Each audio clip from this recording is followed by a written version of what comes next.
get distracted by the same. I'm just going to take you through some of the things that you have to look at in relationship if you want to see your relationship prosper. Relationship, every time I teach people that it's not necessarily about two lovers. Relationship can be a union or a communication or conversation between you and your family, you and your friend, your colleagues, you and your company, you and your church or your religion. These are all what we call relationship. As long as there are two people of different body, that means that there is a relationship. Sometimes it is a relationship between you and what you're doing as your passion, or between you and your house, between you and your car, between you and maybe something that you idolize. You see, so that is going deeper into what I do, because I'm a life coach. I don't just do a love relationship coach. I do coaching for general coaching about life. Sometimes you just want to be advised about relationship you're having with your family. Maybe they are using you, you're working hard and they are not working hard. I can go into deep conversation with you, ask you questions to understand how deep is the relationship, how weak is the relationship, and make you to understand whether these people are using you or you are just feeling the depth or maybe the weight of helping your family, yet they are not using you. You are just doing your responsibilities. So number one, let's get into it. If you are in a relationship with anyone else, your wife, your husband, your boyfriend, your family, your company, your managers, people around you, your colleagues, but you feel like these people are always present only when they are in need. See, you can be living with your family members, you can be living with your boyfriend or your girlfriend, and at the same time you share the same bed, you share the same house, you share the same car, the same door, same kitchen, same everything, same bathroom, but they are never present for you. I want you to understand this. You can share everything. You can share everything. Molly, I can see you, I can hear you, I can read you, Molly. You can share everything with the people that are with you in a relationship, yet they are always absent. So people who are present only when they are in need is a sign that these are people who are using you.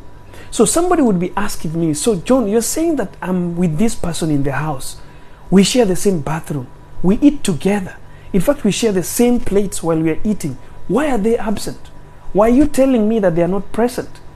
You see, people misunderstand what relationship is all about. When you are getting into a relationship, you're not only getting into a love that people see that, they're supposed to give me money, they're supposed to be there when I'm crying, they're supposed to show me this, they're supposed to take me shopping, they're supposed to know that I need to eat at this time. Is somebody's presence is that presence that is there mentally, physically, psychologically, and also spiritually. You see, when you are with somebody, but mentally they are not present, psychologically they are not present, they are only present physically. When you are emotionally down, you are down. Your boyfriend or your girlfriend should understand when you are emotionally down. We have this what we call mood swings. Like, for example, mostly it happens on the side of the female gender. Like, for example, you are in your periods. Some of the ladies tend to have mood swings during the periods where they're getting blood. So do you have this person who understands you, who will leave you to rest because you are in a situation and you're dealing with that situation? Perhaps you have a situation at work. Emotionally, you are not there. Mentally, you are tortured. Do you have this man who will understand you that, hey, baby, I'm not ready for sex tonight. I'm totally not prepared for it because mentally, I'm not ready for it. I'm not right. There's something that is going on in my head and I can't just take it. Are they present? People don't understand what presence means. So people who are present only when they need you in bed, they will be present. When you don't want it, but they want it, they have to force their way into your legs or between your legs. If because they are your husbands, they are your boyfriends, they're your girlfriends. They need it, they need it. You're a man, you have a lot of things in your head and you want to rest, but the lady tells you, you've got to give it to me. In fact, they jump on you and force it in. This is somebody who is not present when you need them. Sometimes you just need somebody to be there. At times I tell people that not every time you see a boyfriend or a girlfriend, getting inside their partner's rooms, it means they are going to have sex. You have to normalize visiting your boyfriend without your presence making him to feel like you need to have sex. Sometimes you just want to get to your boyfriend and sit on the couch and have a discussion, one-on-one, one-to-one conversation, heart to heart, soul to soul, spirit to spirit. You don't need sex. So are they present? Will they force themselves in between your legs? Are they going to force you to have it, even though you never went there to have it? Sometimes people say, but why did you go there? It is not a mistake. You go to a man's house when you're not prepared for sex. It's not a mistake. And that is where you will find out that somebody is using you.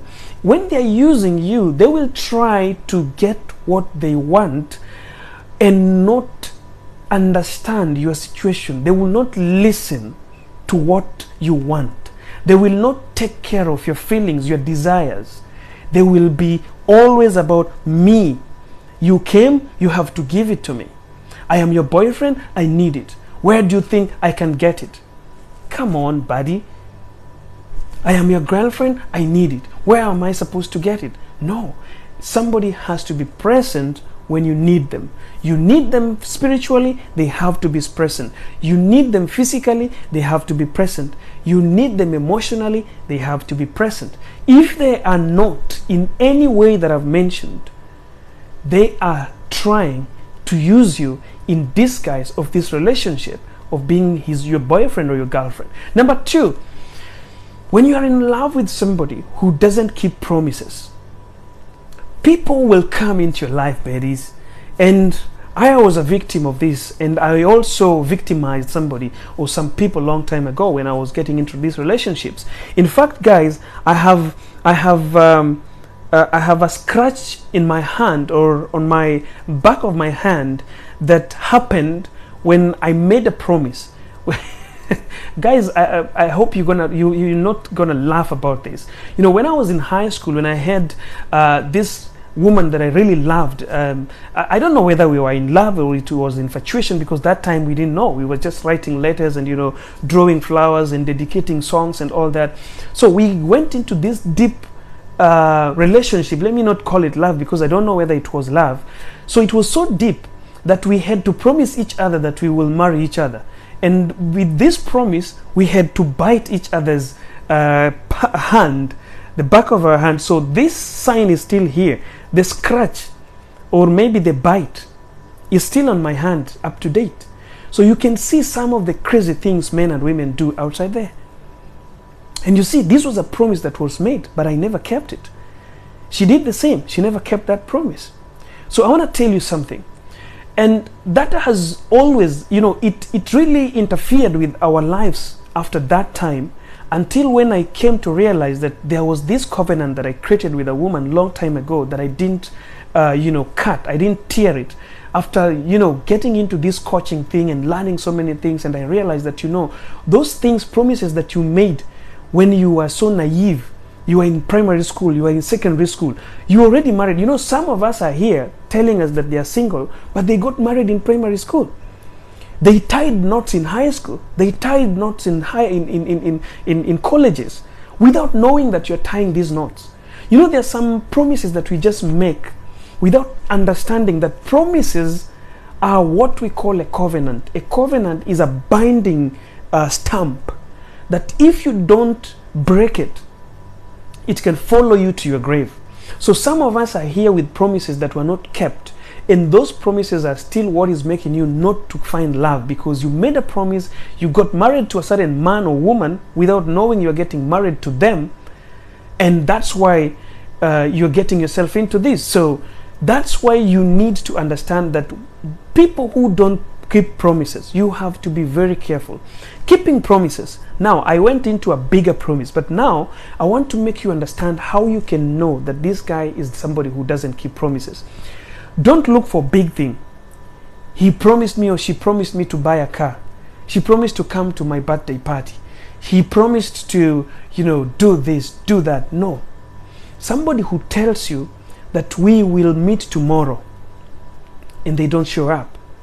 They come up with some reasons. Somebody who tells you that let's meet at 9 for a dinner. They come at 11 o'clock for the same dinner. And they don't have a reason. They try to figure out to say this and that and that. That is a sign that this is someone that is using you. There are signs that you need to understand and separate from the true love that you're looking at. People will come into your life and they will start telling you things, you're so beautiful. I want you to be the mother of my kids. I want you to be the father of my kids. You're so gorgeous. You're so handsome. I like the way you talk. I like the way you dress. Do they really like it? Are they just saying this to make you feel loved or to make you get attracted and attached to them? So people who don't keep simple promises are people that are trying to use you. Guys, I would just invite you guys to tap your screens to like this video if what you're hearing here is good. If you like what you're hearing here, kindly tap your screens to like it so we can get those likes and invite some other people to watch the same video. So guys, keep watch. Keep watch on simple promises that people make when they are with you. Don't look at the bigger picture. There are some promises that we make because we are overwhelmed. We promise people sky, we promise people heaven, we promise them to, build them some palatial houses, which we cannot. You look at your boyfriend or your girlfriend, you see, oh, she can't afford that. So those are promises that are there. Don't look at them. Look at simple promises that people are absolutely capable of doing. They promise you a mobile phone and they are capable of buying that mobile phone, but they never bought it. They promise you, something like a cloth or maybe a certain thing like a ring or water or this thing. Those simple things. Sometimes some of us, you are workers, you're working in the house, and a man outside here tells you that, just come outside, I'll get a job for you. And then you get out, and this guy keeps you in their homes and start doing whatever what I'm talking about. They start having those affairs with you, and the job is not coming. That is one sign he is possibly using you. What about people who don't promise anything, but he still tells you he's in love with you? These are the people that you want. Winnie, you need a person who doesn't promise you anything, but does whatever it takes to keep you happy. This is the person you want. In life, you don't need people who promise things. We don't know about tomorrow. So why do you want to promise me something? Who knows about tomorrow? Don't promise people things. Instead of promising things, do it. All right? Instead of having a boyfriend or a girlfriend who promises you to do something, let them do it. Be in love with somebody who surprises you. Not somebody who tells you that, in your next birthday, I will do this. What if he dies? When you have this, I'll come. What if he will not be there? What if tomorrow you will break up? If somebody wants to do something for you and people who are in love with you, let them do it today. And people, I want to tell you something. Stop being in love with people who are promising you marriage, because it will never happen. Especially men. A woman can promise you marriage and it happens. Men can never promise you marriage, because a man marries by the time he wants.